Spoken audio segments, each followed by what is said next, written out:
Assalamualaikum warahmatullahi wabarakatuh. Jamaluddin Akbar Al-Husaini atau sering disebut Syekh Jumatil Kubro diyakini keturunan Nabi Muhammad SAW dari Husain bin Ali.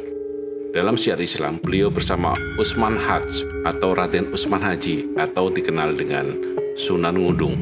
Jumatil Kubro dan Sunan Ngudung adalah dua keterkaitan dalam syiar Islam pertama di Jawa. Walaupun berdasarkan artefak nisan surya dan lafal tauhid, sebenarnya Islam sudah masuk di Mojopahit dalam misi dagang dan kekerabatan dengan Kerajaan Campa.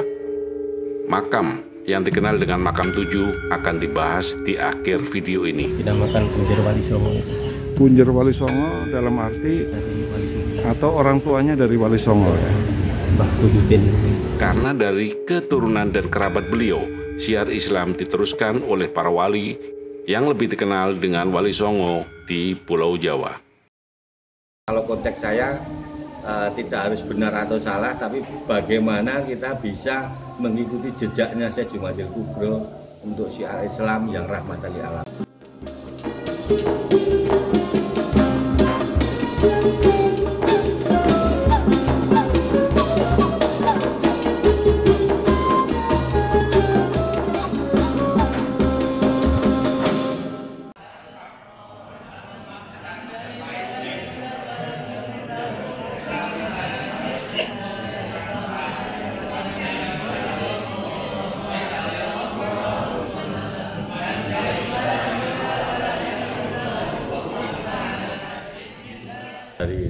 Dilihat dari runut sejarah selama 200 dari 1294 sampai dengan 1593 itu hampir 300 tahun Majapahit itu menjadi pusat peradaban dunia. Karena Sintorejo ini juga dulu tempat istana kerajaan Majapahit. Kotanya ya di Sintorejo Trowulan itu. Muslim itu dulu di sini kan dibawa oleh pedagang awalnya. Karena diterima oleh masyarakat itulah makanya Kesultanan Turki Utsmani mengirim para wali-wali itu ke tanah Jawa untuk syiar Islam, dan itu resmi. Memang dulu datang ke Jawa itu tidak semudah. Dulu kan orang Jawa itu agamanya Hindu Buddha, Jawa. Ya. Jawa Animisme di kepercayaan. kepercayaan. Makanya orang didatangkan ke Jawa dulu kan tidak ada yang berhasil. Datangkan dari luar, dari Arab datang ke sini banyak yang meninggal. Akhirnya beliau dari luar, dari Arab sana menugaskan Syekh Subakir itu. Syekh Subakir itu yang pertama kali orang yang masuk ke tanah Jawa, itu bisa pendekatan antaranya Jawa sama Islam. Makanya sampai sekarang sebenarnya tidak boleh dipisahkan antara Jawa dengan Islam itu. Saking pinternya, terlalu baiknya Syekh Subakir itu, kalau menurut saya loh Pak ya, beliau itu sangat menguasai caranya ya apa sih mlebu tanah Jawa itu. Ternyata pendekatan, ngomong sing penak, ritual gitu kan. Karena pertama itu Syekh Subakir, kemudian Syekh Subakir sudah pendekatan, baru yang lain itu termasuk Syekh Jumatil Kubro. Kenapa beliau datang ke sini? Memang tujuannya memang menyiarkan agama Islam. Tapi yang dituju mana? Dulu kotanya ya di Mojopahit. Kalau sekarang sih Surabaya, Jakarta ya.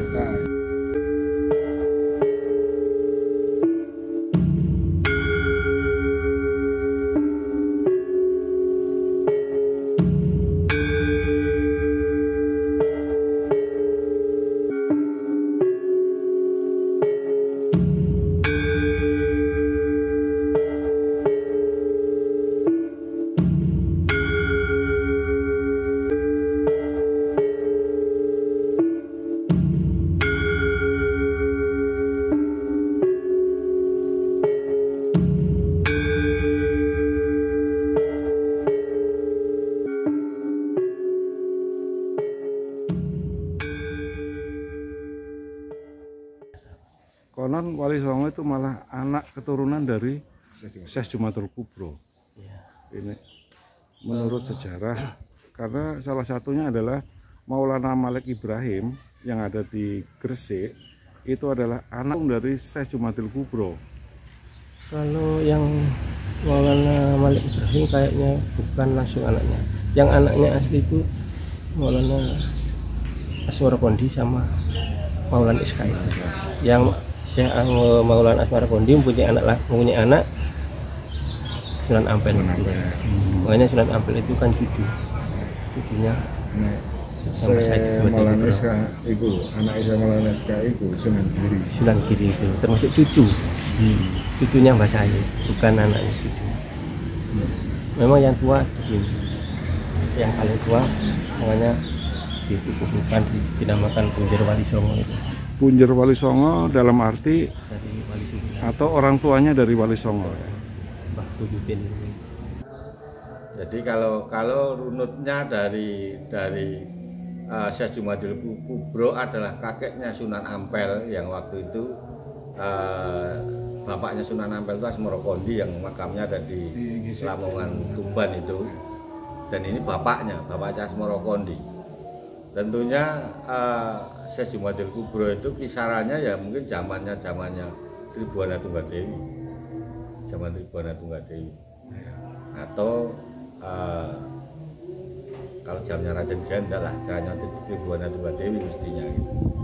Bisa dirunut pelan-pelan. Dan saya juga yakin bahwa di komplek makam Troloyo ini semua makam, bukan petilasan. Iya. Karena waktu itu Mojopahit agamanya masih Hindu, Buddha, Islam, Kristen belum ada. Nah, yang Islam memang dimakamkan di area makam Troloyo. Sudah ada beberapa hektar sampai sekarang. Kemudian yang Hindu pasti dibakar. Iya. Nah, dibakarnya itu di mana? Ya dibakarnya tempat pembakaran. Di mana? Ya Candi Brawi itu tempat ngaben, tempat upacara pembakaran mayat zaman Mojopahit. Di sana setelah dibakar, dikremasi itu abunya sebagian itu dibawa ke Candi Kedaton itu kan disimpan. Nah, sebelum dibakar itu kan sebelahnya itu ada Candi Gentong. Iya. Candi Gentong itu tempat sebelum dibakar itu disinggahkan di situ. Mayat itu ditaruh di Candi Gentong itu, dibuatkan simbol, dibuatkan patung.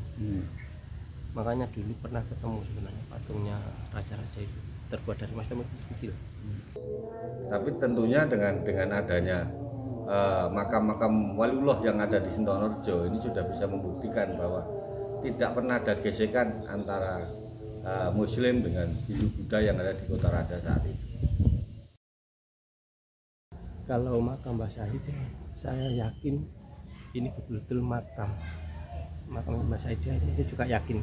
Iya. Karena kenapa saya bilang yakin ini makamnya Mbah Said Jumadil Kubro? Karena beliau ada yang menjaga. Yang menjaga itu bukan orang sembarangan juga. Dia itu ayahnya Sunan Kudus. Namanya Mbah Tumenggung, Mbah Sunan Udung, Sunan Usman Haji. Itu beliau yang menjaga Mbah Said Jumadil Kubro.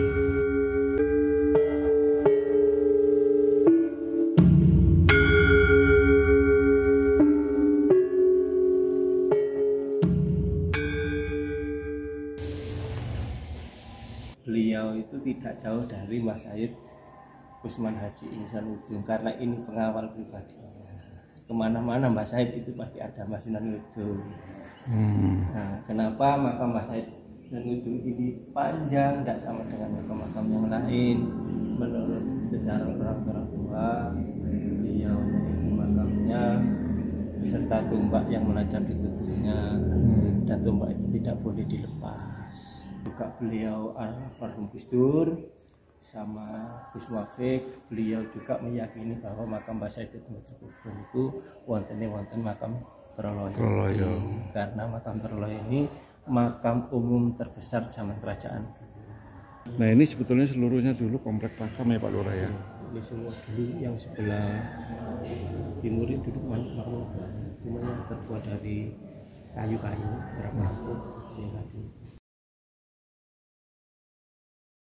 Ini mungkin makam keluarganya atau kerabat terdekatnya Syekh Jumadil Kubro.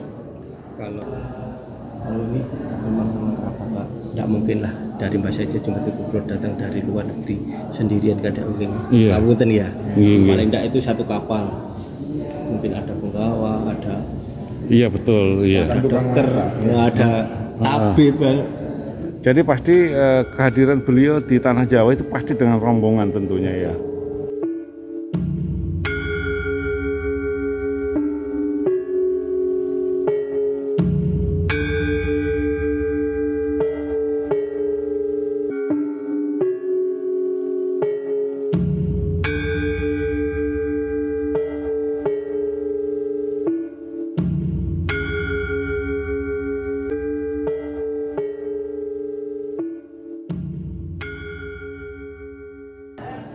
Assalamualaikum warahmatullahi wabarakatuh.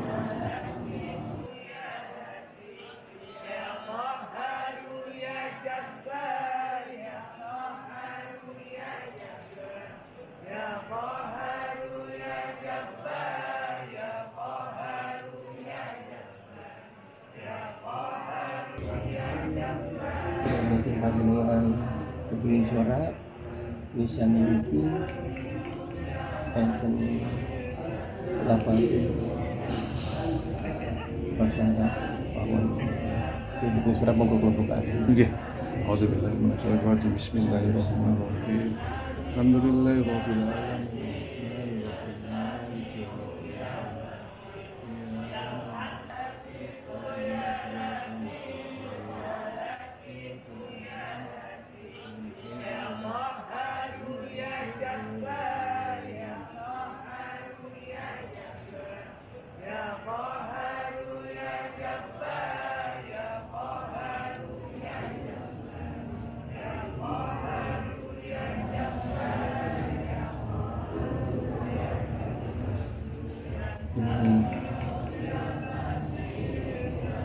Kisahnya juga asli, Asli ya. belum pernah diganti. Warga Sentorejo juga, apalagi warga Sentorejo juga tidak mungkin berani. Iya. Kalau lafadznya ini kayaknya ini kullu nafsin dha'iqatul maut wa innama tuwaffawna ujurakum yaumal qiyamah. Faman zuhziha 'anil nar wa udkhila jannata faqad faz. Jadi menika adalah lisan asli yang memang tidak pernah diganti nggih Pak Lurah nggih. Ini juga masih dilindungi sama BPTB atau Badan Pelestarian Cagar Budaya. Setiap tahun dikontrol. Sebenarnya tidak boleh dipakai kain, ditutup kain juga tidak boleh. Cuman karena adatnya orang Jawa sudah seperti itu ya harus. Iya. Adat yang harus di itu jangan sampai ada gejala di akar.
Niki makam 7. Nek warga mriki nek ngarani makam 7 ngoten mawon. Niki makame Pangeran Antasrya. Niki makame Pangeran Antasrya Natakusuma Gajah Permada Sabda Palun Naya Genggo. Bismillah. Nih. Ini kan lambang Sri yang Majapahit. Ini begini, ini biasanya kan, ini lafaz, ini la ilaha illallah ya, la ilaha illallah. Ini lambang Sri yang Majapahit.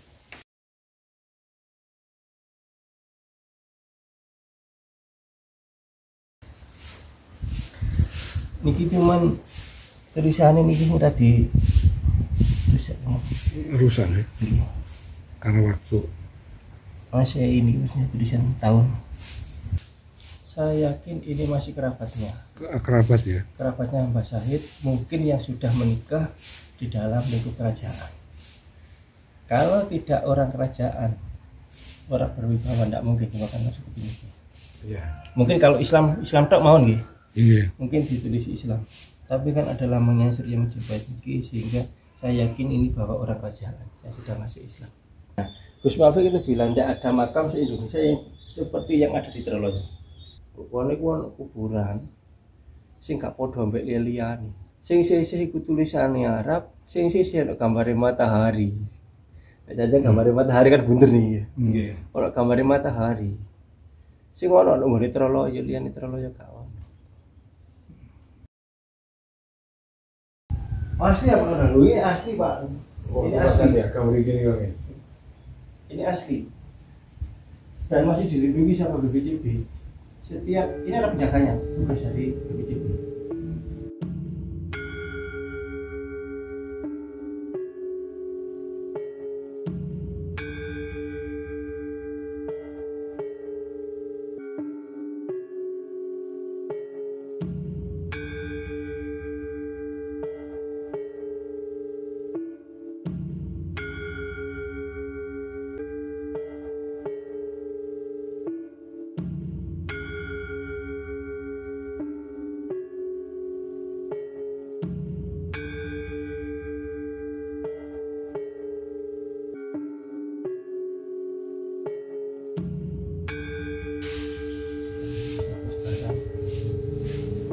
Ada versi memang makamnya Mbah Syahid itu ada yang di Semarang, ada yang di Makassar, ada yang di